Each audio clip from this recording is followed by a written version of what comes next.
বাঁচতে চাস আমার ছেলেকে ছেড়ে দে।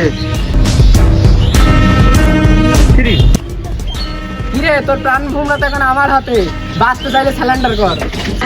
এতদিন পর্দার আড়ালে ছিলাম বলে কি অ্যাকশন ভুলে গেছি? এটা যদি একবার হাতে তুলে নিই না তাহলে এটা আমার থেকে ভালো করে চালাতেই পারবে না।